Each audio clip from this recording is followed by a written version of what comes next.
Ay, isa lang? Sanay tayo bumasa sa mga pangako ng tao, di ba? Pero dapat mas masanay tayo sa pangako ng Panginoon. Sabi nga kanina doon, ni Sister Eileen, ang pangako lamang ng Panginoon ang hindi nabibigo. Binigo ka na ba ng Diyos? Binigo ka na ba ng Diyos? Parang hindi ba kayo sure?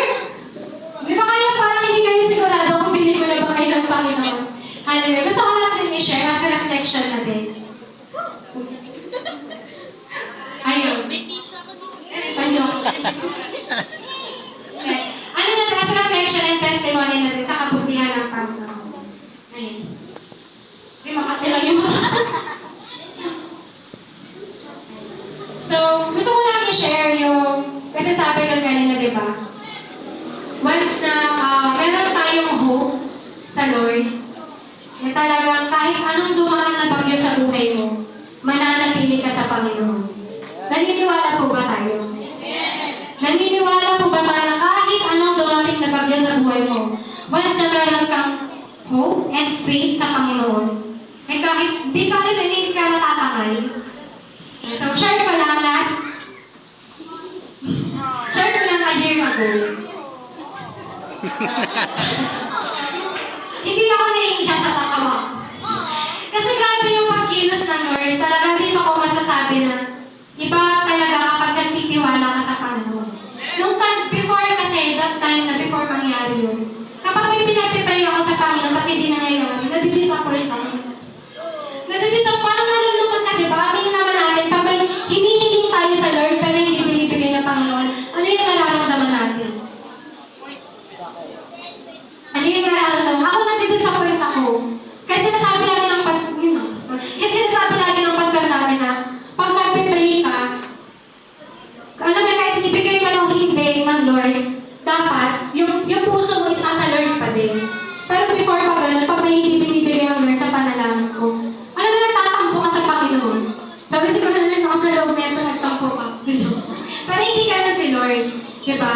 A year ago, talaga, hindi naman siya sa isa sa bagyo na dumating sa buhay ko, pero hindi siya yung pinaka-bagyo, na malakas na bagyo na dumating sa buhay ko. Pero kinukonsider ko siya as gano'n.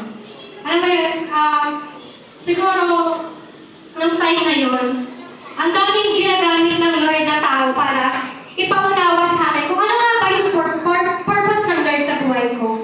Nung hindi naman sa nawawalan ako ng pag-asa, pero I asked God, sabi ko, Lord, kung ito yung plano mo sa buhay ko, para mas lalong mag-grow ako sa paglilingkod ko sa iyo, handa akong i-give up. Kasi alam mo yun, pag meron kang pinangahawakan sa buhay mo at nakikita ng Panginoon na hindi yun nakakabuti sa buhay mo, hindi yun nakakabuti sa buhay mo, tatanggalin ng Lord. Naniniwala ka ba?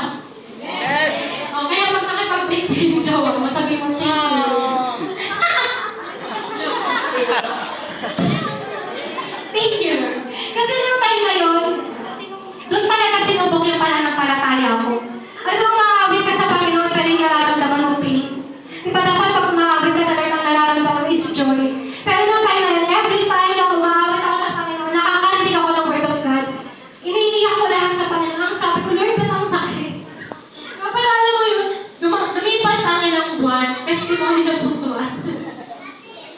Lumipas ang ilang buwan, pinaparealize sa akin ng Lord na, kaya pala inalis ng Lord tong sitwasyon na to sa buhay ko. Kasi may mas magandang plano, Panginoon, na gusto niyang gawin sa buhay ko. At yun yung gusto ko i-testify na hindi tinupad ng Diyos yung panalangin mo, is ibig sabihin, wala na siyang pakialam sa'yo. Ang gusto lang ng Lord is turuan yung puso mo kung paano ka dapat magtiwala sa mga pangako ng Panginoon.